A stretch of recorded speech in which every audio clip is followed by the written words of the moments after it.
Est-ce qu'on entend chaque jour davantage, et ça, me donnerez votre avis ensuite, une petite musique de certains qui ressortent du bois pour dire qu'il faut négocier avec Poutine, quitte à ce que l'Ukraine cède des territoires. On va évidemment revenir sur l'interview de Nicolas Sarkozy hier, mais pas seulement, parce qu'il n'est pas seul. Les indispensables de Quentin Bérichel.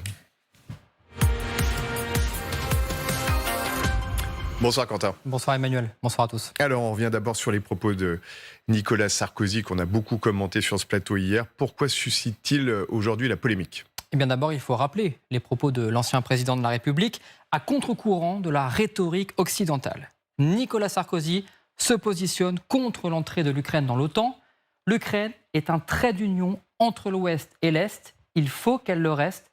L'Ukraine doit rester neutre. Surtout, il poursuit avec cette phrase qui fait beaucoup de bruit, « Nous avons besoin des Russes et ils ont besoin de nous ». Des propos qui détonnent dans la bouche d'un ancien président de la France. On se souvient du scandale international qu'avait provoqué Emmanuel Macron lorsqu'il avait déclaré ne pas vouloir humilier la Russie. Le chef de l'État avait été obligé de rétropédaler dans la foulée. Pour certains commentateurs, cette déclaration de Nicolas Sarkozy est tout aussi choquante. C'est le cas pour Jérôme Poirot, ancien adjoint de la coordination du renseignement français. Il a travaillé avec Nicolas Sarkozy lorsque celui-ci était ministre, puis président de la République. Il condamne les propos de son ancien patron et évoque un conflit d'intérêts entre Nicolas Sarkozy et la Russie. Écoutez. Le président Sarkozy ne cesse pas d'exposer sa grande estime, son amitié pour Vladimir Poutine, y compris en 2018 dans une conférence qu'il a faite, semble-t-il, d'après vos confrères de la presse écrite, pour laquelle il a été rémunéré à hauteur de 300 000 euros. D'après toujours vos confrères de la presse écrite, il aurait, au mois de juillet 2019, perçu également 3 millions d'euros d'une société d'assurance russe. Pour du conseil sur 3 ans. Pour proférer les conseils. Tout ça a été révélé par la presse. On ne sait pas d'ailleurs si depuis il a touché de l'argent d'autres intérêts russes. C'est un très bon article. Alors, de quoi parle exactement Jérôme Poirot ? Eh bien, d'une enquête préliminaire lancée par le parquet national financier à l'encontre de Nicolas Sarkozy pour trafic d'influence et blanchiment d'argent.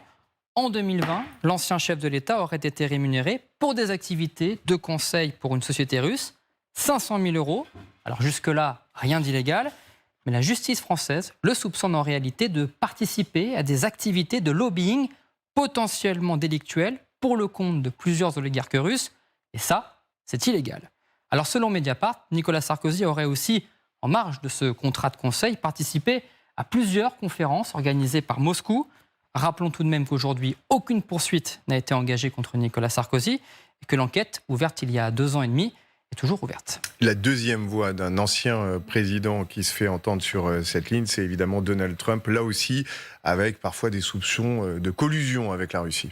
Oui. Le mois dernier, l'ancien président américain était interrogé par Fox News sur la situation en Ukraine. Et Donald Trump en est persuadé. Il a un plan pour mettre fin à la guerre. En 24 heures, je dirais à Volodymyr Zelensky, ça suffit, tu dois conclure un marché. En clair, signer un accord de paix aujourd'hui et figer les positions telles qu'elles sont. Cela reviendra donc à céder pour l'Ukraine la Crimée et les 4 régions annexées, clairement à l'avantage de Moscou donc. Et ce n'est pas forcément étonnant quand on connaît les liens étroits entre Donald Trump et la Russie. On a tous en tête l'affaire du Russia Gate, une enquête lancée dès 2018 par le FBI sur des soupçons d'ingérence russe dans l'élection présidentielle américaine de 2016. Selon l'enquête, Moscou a favorisé l'élection de Donald Trump face à Hillary Clinton, notamment grâce à la désinformation sur les réseaux. Il y a quelques mois, Evgeny Prigojine lui-même reconnaissait que le groupe Wagner avait joué un rôle dans la campagne de Donald Trump. Alors l'ancien président américain était-il au courant des manœuvres de Moscou ? C'est la question à laquelle tente de répondre aujourd'hui le FBI. Notons par ailleurs que Donald Trump et Vladimir Poutine ont régulièrement affiché leur proximité lors de plusieurs rencontres. Les deux hommes s'apprécient selon leurs déclarations mutuelles, de quoi faire dire à plusieurs spécialistes que Donald Trump a tout intérêt à se positionner en faveur de la Russie à un peu plus d'1 an de l'élection présidentielle américaine. Troisième déclaration, on en a aussi parlé hier, c'est celle d'un haut responsable de l'OTAN qui a beaucoup fait parler aussi. Oui, celle de Stian Jensen, le chef de cabinet de Jens Stoltenberg, le patron de l'OTAN. Alors que les positions militaires semblent figées depuis des mois, il donne une condition à l'intégration de l'Ukraine au sein de l'Alliance. Une des solutions, explique-t-il, pourrait être que l'Ukraine cède du territoire et obtienne en retour l'adhésion à l'OTAN. Alors là encore, on pense aux 4 régions annexées par Moscou et la Crimée. Et pour Stian Jensen, Kiev devrait donc se faire à l'idée de perdre ses territoires à terme, ce qu'a toujours exclu le président ukrainien Volodymyr Zelensky. Ce qui attire l'attention dans cette déclaration, c'est que Stian Jensen n'est pas considéré comme un pro-russe. Il s'est d'ailleurs tout de suite excusé de ses propos, expliquant qu'ils étaient maladroits. Mais c'est cette accumulation qui est peut-être révélatrice d'une petite musique qui monte dans les couloirs des chancelleries occidentales, confrontées aux difficultés de Kiev à avancer sur le champ de bataille. Voilà, alors ça c'est plus pour le camp occidental, ce sont trois exemples, mais il y a d'autres pays bien sûr. Oui, notamment au Brésil. Il y a quelques mois, le président Lula avait lui aussi annoncé que Kiev pourrait devoir céder une partie de son territoire pour mettre fin à la guerre. Volodymyr Zelensky ne peut pas tout vouloir, indique-t-il. Peut-être discutera-t-on de la Crimée. Il faudra donc observer si les récentes inflexions dans le camp occidental seront de nature à faire adhérer le président brésilien au narratif pro-russe. Merci beaucoup Quentin. Sylvie Bermann, on a pris plusieurs exemples qui sont représentatifs sans doute d'un retour de ces voix qui étaient traditionnellement en faveur de la Russie.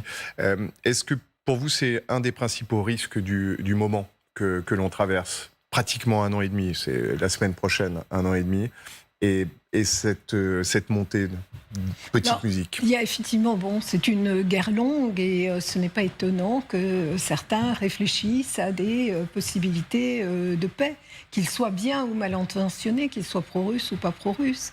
En réalité, vous vous souvenez, dans un premier temps, même le pape avait fait des propositions de paix. Les Chinois en ont fait. Elles sont assez prudentes puisqu'elles n'ont pas été rejetées par Volodymyr Zelensky. Mais à aucun moment, ils ne disent que les Russes doivent quitter la totalité du territoire ukrainien. Vous avez les pays de l'Union africaine aussi qui ont fait des propositions.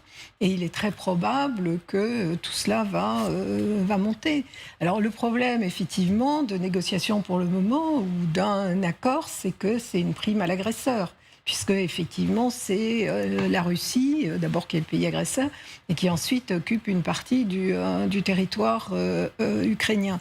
La Crimée, ça avait été évoqué au début, même par Volodymyr Zelensky, avec la possibilité effectivement d'un statut gelé pendant une quinzaine d'années. Il y a différentes formules qui avaient été évoquées à ce moment-là. Donc c'est pas étonnant que tout cela revienne sur la table, et ça se dit beaucoup aux États-Unis.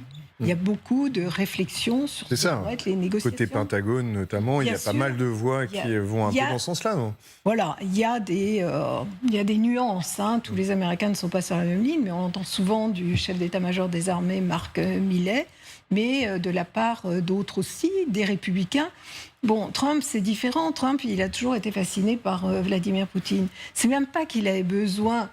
oui, il y a eu des ingérences. Ce n'est pas les ingérences qui ont fait élire Trump. C'est parce qu'il y a eu un changement des opinions aux États-Unis. Mais lui, il a toujours été fasciné par Poutine. Alors, si d'ailleurs les relations n'ont pas été bonnes pendant la présidence Trump, contrairement à ce qu'on pense, elles ont été très mauvaises, parce que l'administration était vigilante, parce que le Congrès était très anti-russe à l'inverse, et il y avait 1000 sanctions contre la Russie avant même l'arrivée au pouvoir de Joe Biden.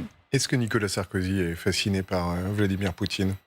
Je crois que Nicolas Sarkozy, oui, a une certaine... alors, je ne sais pas si on emploie le terme fascination, mais peut-être que c'est le bon terme. Il avait fini par développer des relations avec lui assez fréquentes. Il l'avait revu quand il venait en Russie à titre privé. Donc, ça fait effectivement partie probablement de l'équation. Alors, c'est en tout cas ce qu'il dit effectivement dans cette interview du Figaro. Si vous l'avez raté, je la résume en quelques mots. D'abord, il est contre l'adhésion à l'Union européenne et à l'OTAN de l'Ukraine, ce qui est quand même important. Et puis il dit, si on veut pas aller dans une guerre gelée, on vient de parler presque 1 heure d'une guerre gelée, Olivier Védrine, il faut des référendums, il faut une présence internationale, on organise des référendums sur place. On se doute bien du résultat, là, en l'état actuel de la population qu'il y a dans ces zones, en Crimée et dans le Donbass. Avant de vous laisser réagir, juste, il a un fan en Russie, Nicolas Sarkozy, c'est Dmitri Medvedev qui a réagi, lui, tout à l'heure. Et regardez, alors il trouve que Nicolas Sarkozy est formidable. Prenons par exemple, il parle de l'ancienne génération qu'il regrette apparemment des dirigeants occidentaux. Il dit, prenons par exemple Nicolas Sarkozy, lui a tout compris, il a dit que la Crimée était une partie historique de la Russie et que l'Ukraine n'avait pas sa place dans l'Union européenne. Des déclarations à la fois audacieuses et justes. Bon, il a dû sortir d'un coma éthylique. Bon, donc... Formidable, mais un peu cher. Cela dit, c'est la première fois qu'il n'est pas dans l'insulte. Oui, il n'est pas dans l'insulte. Donc c'est pour ça qu'il a dû sortir, il devait être à jeun. Voilà, donc, bref. Non, mais c'est leur chance aussi aux Russes d'avoir des voix comme ça, qui sont des voix importantes. De qui on parle Okay, bon. C'est un ancien président de la République. Oui, mais le 8... oui, c'était ça. Le 8 août 2008, c'était la Géorgie. Okay. Et il se trouve que là, j'étais dans le Caucase, j'étais à Bakou. Bon. Donc, on n'était pas loin et on discutait. Bon.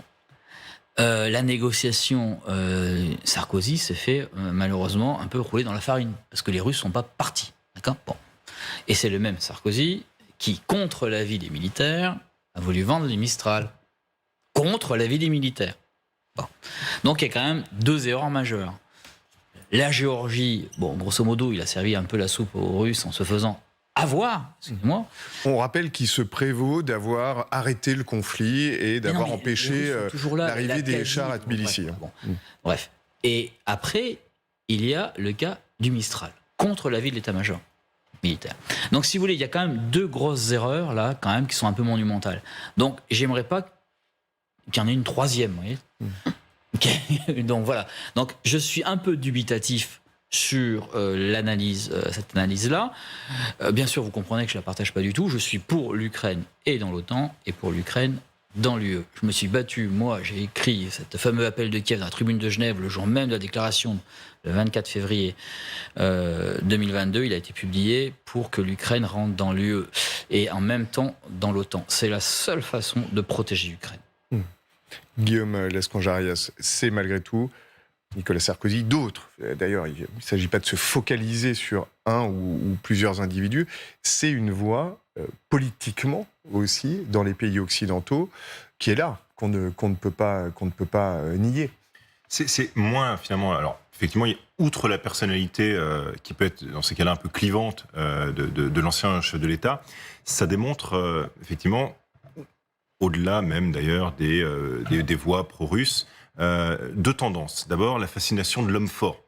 Ça, c'est assez flagrant. On trouve ça chez les populistes, on trouve ça dans certains groupes extrémistes partagés, de droite ou de gauche. Et la fascination notamment de la Russie. Quelquefois, l'homme fort plus la Russie, ça fait un beau combo. La deuxième dimension, et ça c'est plus une lame de fond, c'est qu'on voit que ce qui avait finalement été un marqueur au tout début du conflit, à savoir, il faut trouver une option avec la diplomatie, seule la diplomatie l'emportera, c'est ensuite retourné par « donnons des armes à l'Ukraine pour que l'Ukraine l'emporte en étant vent debout contre la Russie », et maintenant que, parce que la contre-offensive dure, parce qu'on n'obtient pas de résultats probants, cette espèce de fatigue de la guerre, les Britanniques ou les Anglo-Saxons utilisent la notion de war fatigue, c'est véritablement en train de jouer quelque chose sur nos opinions publiques, et certains hommes politiques s'en servent en disant écoutez, maintenant il faut en sortir par là. Mais je rappellerai cette phrase de Bismarck que je trouve très juste: la diplomatie sans les armes, c'est la musique sans les instruments. Et donc, quelque part, sortir par le haut avec l'idée de pouvoir imposer ici ou là des référendums bien encadrés, c'est à mon avis totalement irréaliste. C'est à mon avis aujourd'hui tout simplement même impossible. Et donc, ce qui est inquiétant, c'est que quand on voit que cet avis-là est de plus en plus partagé, ça montre bien à quel point les opinions publiques occidentales sont en train peut-être de se fatiguer. Oui. Et peut-être certains partis politiques sont en train de réactiver un discours qu'ils avaient à l'époque. C'est en tout cas ce que pense, et je vous laisse réagir Mariana bien sûr, Nathalie Loiseau, grande connaisseuse de l'Union européenne qui a été ministre. Regardez ce qu'elle est aujourd'hui eurodéputée. On a beaucoup parlé de la dépendance de l'Europe au gaz russe avant la guerre d'agression menée par Moscou en Ukraine. On n'a pas fini d'observer, prédit-elle, la dépendance d'une partie de la classe politique européenne au vu de Vladimir Poutine jusqu'à aujourd'hui. Elle fait évidemment allusion à Nicolas Sarkozy, c'est clair comme de l'eau de roche, mais à d'autres. Oui, mais tout à fait. Mais même si on ne prend que les exemples qui viennent d'être cités, mis à part le fonctionnaire de l'OTAN qui s'est excusé platement et très très rapidement, donc on peut quand même le sortir du lot. De qui s'agit-il ? Très rapidement, pas si rapidement. Il s'est passé un petit moment quand même avant qu'il s'excuse. Le lendemain matin, je crois. C'est long, non ? Et puis il a peut-être mis un coup de fil à mon sens, il aurait dû démissionner après un tel incident qui a mis à mal la communication de l'OTAN. Mais, admettons, mis à part celui-ci, de qui parle-t-on ? Trump, Lula, Sarkozy, eh bien, tous ces personnages-là, qu'ont-ils en commun ? Ils ont tous été soit condamnés, parfois plusieurs fois, soit ils sont poursuivis, parfois plusieurs fois, pour les affaires de corruption. C'est à se dire qu'il y a peut-être un lien entre la corruption et la Russie, et que peut-être ces vues ne sont pas tout à fait, je ne sais pas, sincères, ou peut-être qu'il existe une sorte d'une société privée de pieds nickelés corrompus qui soutiennent la Russie. Si on veut être juste, il n'y a pas que des gens condamnés pour corruption qui soutiennent la figure dont parlait Guillaume Lasconjarias tout à l'heure. C'est-à-dire, là, nous parlons très précisément du président Lula et du président Sarkozy. Malheureusement, pour nous, notre président aussi a été condamné pour corruption. Et bon, après, maintenant, ça ne fait pas... je veux dire, ce sont des faits. Ensuite, il y a également d'autres faits qui, à un moment donné, ont été enquêtés. Par ailleurs, vous avez cité l'excellente interview de Jérôme Poirot hier. Il avait cité ce fait qui sont rapportés par les médias. Donc, voilà. On en reste là. Je pense que je n'aurais pas à rajouter là-dessus parce que ce qui a été dit est excellent. Par contre, je pourrais quand même rajouter quelque chose sur le fait que non seulement c'est honteux, mais c'est extrêmement préjudiciable, en l'occurrence pour la France, dans le monde entier, en Ukraine et dans le monde entier, parce que ce n'est pas cette représentation-là, je pense que la France souhaiterait d'avoir dans le monde. La polémique, elle n'est pas que nationale. J'ai vu qu'il y a eu quand même pas mal d'échos de la part des observateurs internationaux qui prennent cela un tout petit peu comme expression de la politique française, et cela est extrêmement malheureux après le scandale du Premier ministre, du président Sarkozy, François Fillon, qui lui aussi a été condamné pour l'abus de biens abus de biens sociaux. L'abus des biens sociaux, qui aussi, lui aussi était connu pour ses liens extrêmement oui, là c'était pas lié aux Russes avec le Kremlin. Non, mais cela nuit à l'image de la France. Alors François Fillon ne s'est pas exprimé comme l'a fait Nicolas Sarkozy, on peut le préciser, là récemment en tout cas. Alors de mémoire, il a exprimé un souhait de vendre les rillettes sur la place Rouge. Non, il était dans une commission de l'Assemblée nationale, si ma mémoire est bonne, et bon, c'est un peu décontextualisé, mais il a réclamé le droit de vendre les rillettes sur la place Rouge. On connaît votre esprit parfois un peu provocateur, Mariana. Sylvie Bermann, c'est malgré tout, dans les pays qu'on appelait non-alignés à l'époque, les multi-alignés, on le voit avec Lula, c'est aussi un discours, en Afrique par exemple, qui revient très souvent. Alors, est-ce dû à la fascination de l'homme fort qui est Vladimir Poutine, ou à un fond d'anti-occidentalisme? En tout cas, cette idée qu'il faut tout figer, tout arrêter, et puis laisser Vladimir Poutine profiter de ses gains territoriaux, elle est un peu là quand même. Oui, c'est en fait effectivement une forme d'anti-occidentalisme et ce que prône la Russie, c'est la multipolarité. Donc le respect du droit international, tout un tas de choses qui seraient très bonnes si d'ailleurs la Russie n'avait pas envahi l'Ukraine de manière totalement illégale. Mais en revanche, le thème de la multipolarité, ça marche très bien. Ça marche en Afrique, ça marche en Amérique latine, ça marche en Asie. Et ils ont quand même le sentiment que les Occidentaux leur ont trop dit pendant longtemps ce qu'ils devaient faire, leur ont donné des leçons de démocratie, leur ont dit comment ils devaient voter aux Nations Unies. C'est ce qui se passait à chaque fois qu'il y avait des votes. Les États-Unis faisaient des démarches d'ailleurs qui pouvaient être brutales parfois. Et en fait, ça fonctionnait. Nous, on avait une forme de clientèle dans l'Afrique anciennement française. Et ça ne marche plus aujourd'hui. Ça a commencé avec les Chinois et aujourd'hui avec les Russes. D'autant plus que depuis une dizaine d'années, il y a une vraie stratégie russe d'emprise en Afrique. Bon, on l'a vu effectivement avec Wagner qui a commencé par la République centrafricaine, mais ça va au-delà. Sergueï Lavrov, le ministre des Affaires étrangères, voyage très souvent en Afrique et effectivement, ces arguments sont entendus. Moi, ce qui un jour m'avait été dit, c'est pas qu'on n'a pas de compassion pour l'Ukraine, mais quand il y a des guerres dans nos régions, ça vous est totalement indifférent. Oui. Donc pourquoi voulez-vous Ça, c'est un discours qui revient très souvent. Vous n'avez pas parlé du Yémen. Vous n'avez pas parlé du Yémen. Pourquoi parlez-vous de l'Ukraine? La seule localité au Yémen qui a été attaquée. Et pourtant, il y a eu des morts, il y a eu des viols, il y a eu des crimes de guerre. Donc je crois que c'est ça aujourd'hui. Et c'est un monde nouveau qui se dessine et qui est révélé par la guerre en Ukraine. Parce que cette tendance à la multipolarité ou à l'indépendance non-alignement ou multi-alignement, comme le disent les Sud-Africains, est quelque chose qui va perdurer au-delà même de la guerre en Ukraine. Olivier Védrine. Oui, c'est l'annonce. C'est l'annonce effectivement, c'est l'annonce d'un monde multipolaire. Il n'y a pas un Sud mais des Suds. Il n'y a pas un Occident mais des Occidents. Et c'est très facile pour Poutine de mettre des coins dans ces fractures, si vous voulez. C'est pas la Russie n'est pas une grande puissance. C'est une puissance pauvre qui a une capacité de nuisance, d'accord ? Donc c'est pas l'équivalent des États-Unis, c'est encore moins l'équivalent de la Chine, c'est l'équivalent du PIB de la Hollande ou de l'Espagne, excusez-moi. C'est un pays maintenant qui investit plus d'un tiers dans la défense. C'est un pays qui va mal économiquement. Donc il ne faut pas non plus le surestimer. Par contre, c'est un pays qui joue très très bien, qui est très pragmatique et qui met le coin là où ça fait mal. Donc au sud, dans les suds, et aussi chez nous, en Occident, dans les Occidents. Voilà. Il n'y a pas d'opinion publique mondiale, ça n'existe pas. Ce serait un concept d'ailleurs peut-être à tester. Mais vous rappeliez Bismarck tout à l'heure. Diplomatie sans armes, c'est comme un orchestre sans instruments. Est-ce que les hommes politiques dépourvus d'une opinion publique qui soutiendrait l'Ukraine vont pouvoir continuer, je pense à certains pays occidentaux, évidemment on pense aux élections américaines l'an prochain, à soutenir l'Ukraine? Ou est-ce que, encore une fois, cette petite musique peut faire florès? C'est très difficile à dire parce qu'il y a plusieurs éléments qui peuvent jouer.